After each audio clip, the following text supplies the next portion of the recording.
Padres catcher Ethan Salas is 17 years old in high A. And oh yeah, the number 6 prospect in all of baseball. Let's talk about it. You are Locked On MLB Prospects, part of the Locked On Podcast Network. Your team every day.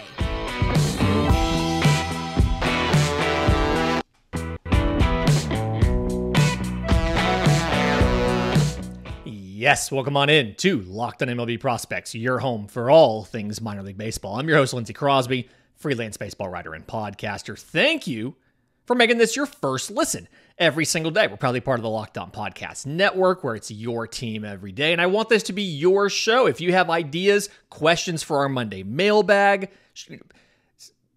lots of ways to send them to us. Best one's probably our subtext. Links in the episode description, links in the show notes. Also, the only way to get exclusive access to our player rankings. We're ranking all 30 farm systems. We're then going to rank guys by position, top 100 prospects, all of that. Again, available via subtext. Ethan Salas of the San Diego Padres was signed this January as an international free agent and is in high A. And he just turned 17 years old. It feels like it deserves a little bit of a deeper dive. So when you look at what he did, he skipped the Dominican Summer League and he skipped rookie ball, right? So he signs for $5.6 million. They bring him to spring training. He gets pretty good exposure in spring training. He catches Joe Musgrove. He catches Yu Darvish. He goes out and hits off of big leaguers on backfields. They keep him in extended spring for a while.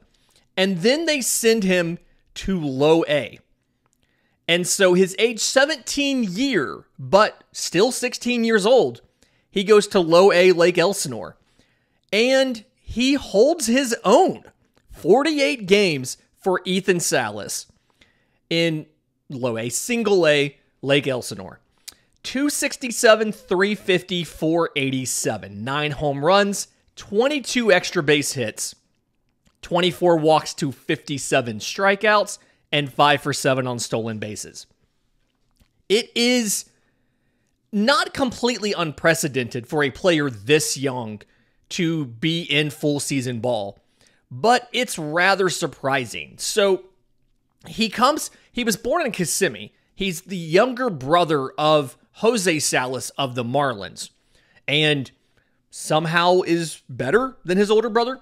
But it's the common assumption is he's probably the best pure hitter amongst not only the international free agents, but probably one of the better pure hitters in the minors. Lefty swing, really quick into the zone, very good at manipulating the barrel to have coverage of the full strike zone.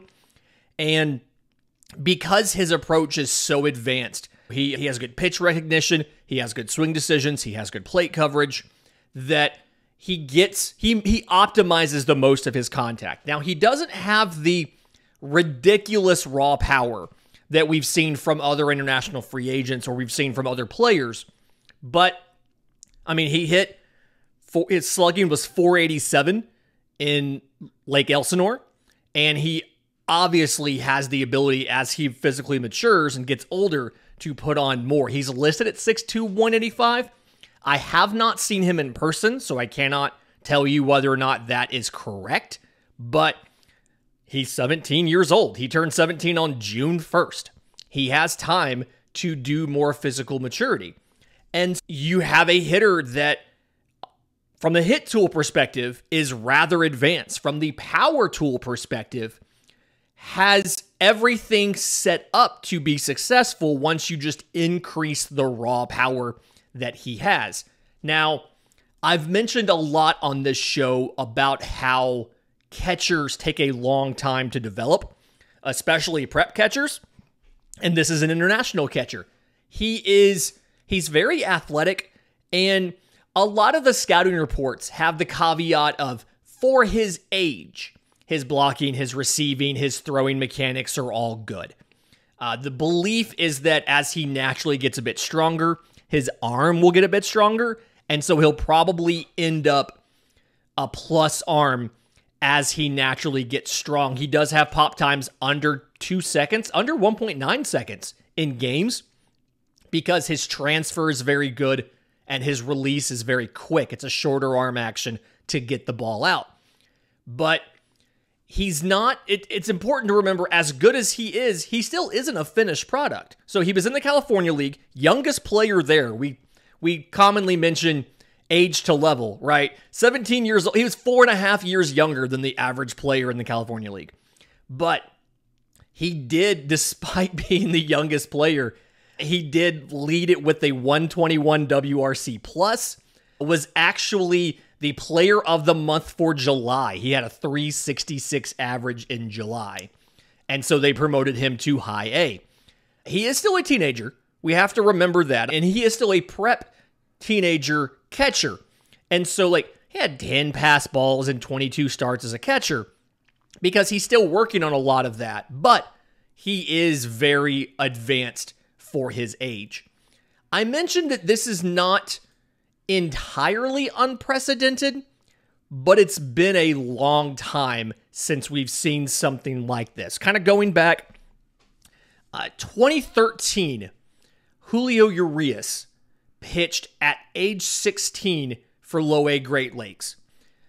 Now, if you pitchers, I feel, are a little bit different from position players. If you switch to position players, you have a couple instances where guys had individual single games, like Wilmer Flores, his age 16 season, but after his birthday where he turned 17, played one game with Low A Savannah in 2008, the Savannah Sand Gnats. Adrian Beltre, same thing. He briefly appeared for Low A Savannah in 1996. The last time that you saw a 16-year-old position player have extended run in full season baseball was 1993. Marlins prospect Edgar Renteria. There's a throwback for you. And apparently, at the time, they didn't know he was 16. His birth certificate was altered before it was given to the Marlins. So he was actually 15 when he signed, not 16. So they probably thought they were sending a 17-year-old to full season ball. And in reality, they sent a 16-year-old to full season ball. And Baseball America points out in a piece that they did about Salas that Renteria did play 45 games in rookie ball before he went to Low A. Salas went directly from being signed to spring training to Low A. This is not something that we've necessarily seen a ton of. As of time of recording, he has played in one game for High A Fort Wayne. He went 1 for 5, struck out, scored a run, and it's absolutely wild to me. The idea that we have a baseball player born in 2006 in full season baseball makes me feel a little bit old. Keith Law called him a potential superstar in the making, or was looking at a future superstar. There's a belief that by the time he turns 19, he's going to be in the bigs. Again, not completely unprecedented. We've seen some of the best international free agents do that. Andrew Jones debuted as a 19-year-old for the Braves.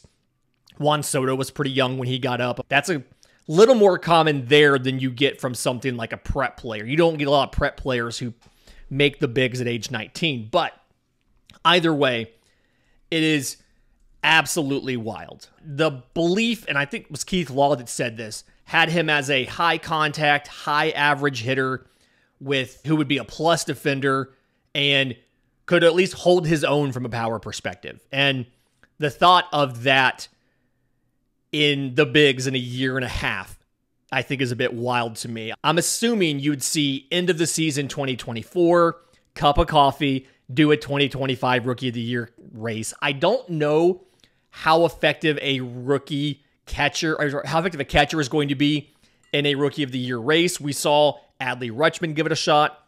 No guarantees it'll work, but either way, I am here for it. I am excited to see it. In just a minute, we're going to answer a question about where some of the most recent MLB draftees are assigned to start their careers. We'll do that next right here on Locked On MLB Prospects. But first, today's episode is brought to you by our friends at Sleeper. The idea behind Sleeper is you go out and you pick the players that you think are going to perform in tonight's games.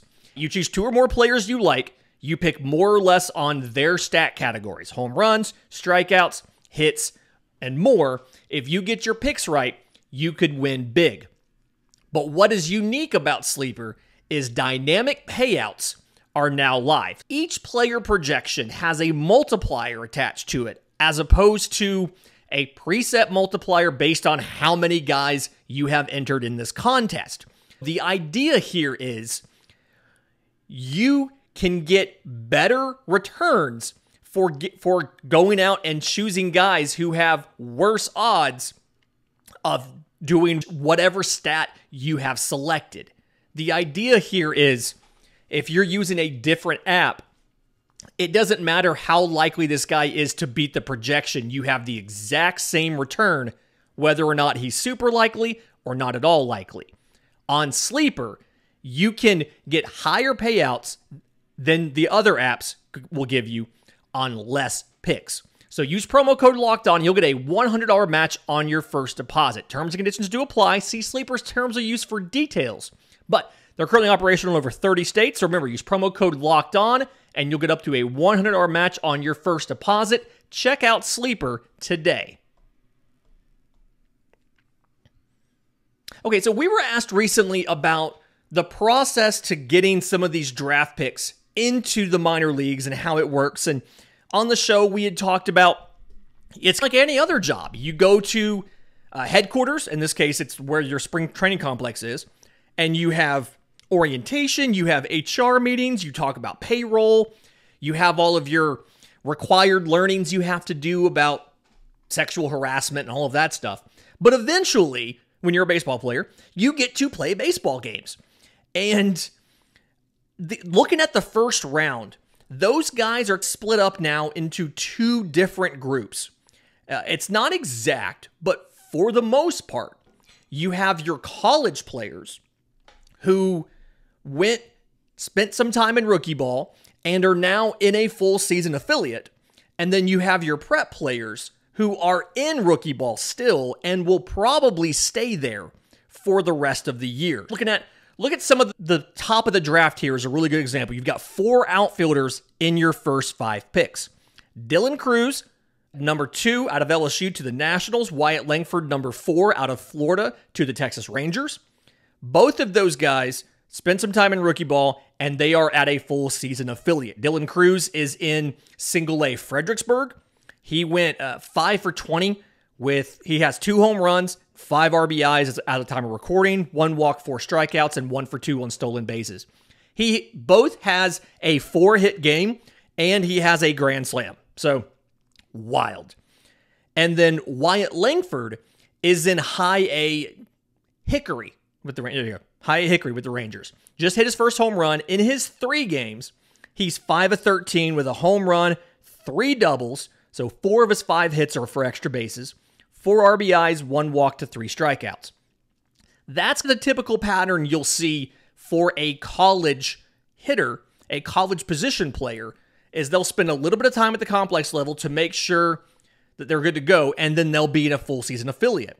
Whereas your prep guys, most of them will stay at the complex for the rest of this year or wait until towards the end of this season to get into a full season affiliate. So Max Clark, number 3 to the Tigers, he has played in 3 games in the complex, 4 for 12, which impressively, all 4 of his hits are extra base hits, 2 doubles, a triple, and a home run.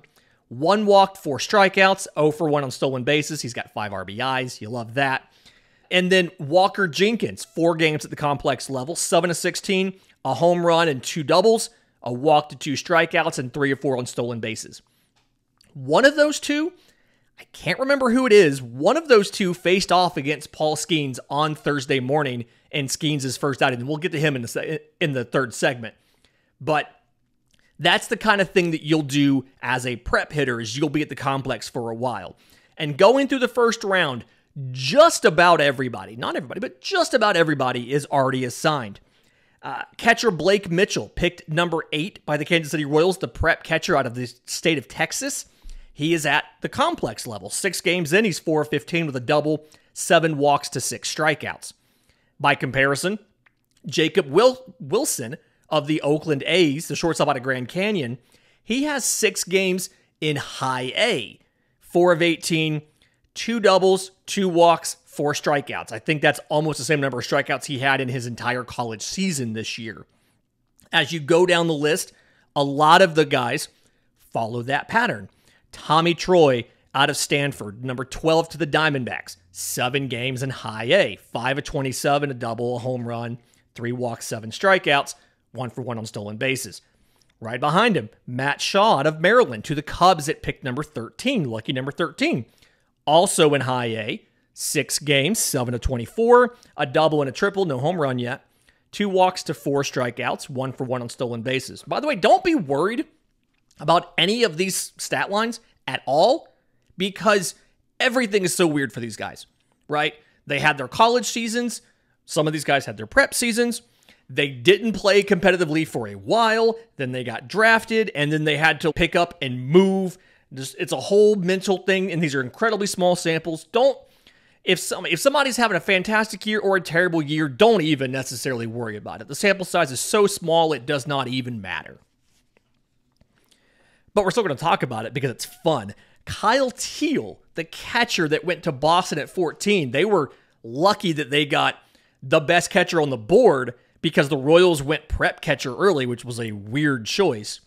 Kyle Teal was just promoted to high A. He went 3 for 5 with a run and 2 RBIs, struck out once in his first game, but he was just promoted to high A. Jacob Gonzalez to the White Sox at 15. 7 games, he's had about a week now in single A. 6 of 30, double, 2 walks to 4 strikeouts. Oftentimes, the decision to send your college guy to either A-ball or high A is more geography than anything else. If let's say your high A is Lansing, the Lansing Lugnuts, and your single A is a lot closer to your complex, it may be logistically easier to just send them to single A before you ship them up to Michigan or whatever it might be. But going through, Enrique Bradfield of the Orioles has exactly 1 game. He's in single A. The most Enrique Bradfield stat line of all time. 0 for 3, 2 walks, a stolen base, and a run. Didn't get a hit, but walked twice, stole a base, scored a run. That's the most Enrique Bradfield stat line you're ever going to see. And then a lot of these prep guys, like I said, they're still in complex. Bryce Eldridge, the 2-way player that went 16th to the Giants. 7 games at the complex, 5 of 19, 2 home runs, 6 walks, 5 strikeouts. Just about the entire first round, with the exception of a couple pitchers, and shortstop George Lombard Jr. of the Yankees at pick 26, all the rest of those guys are assigned to affiliates. You know, whether it's complex or it's single A or high A. So nothing really stands out from that first round as far as amazing performances from the hitters. There is a guy, though, second rounder Mike Bev for the Milwaukee Brewers. I'm probably saying his last name wrong. I usually do. But 34 at-bats in high A. 500, 561, 1029. He's got 5 home runs in his 34 at-bats, which is wild because the college story was like, hey, his average exit velo in college was like 87.5. We don't think he's going to have big league power.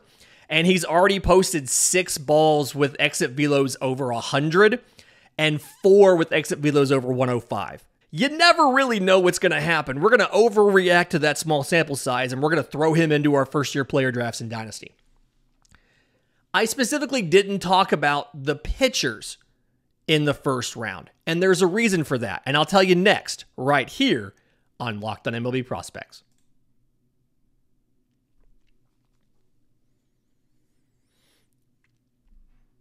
Welcome back into Locked on MLB Prospects, your home for all things minor league baseball, talking about 2023 draftees who have been assigned and where they're playing.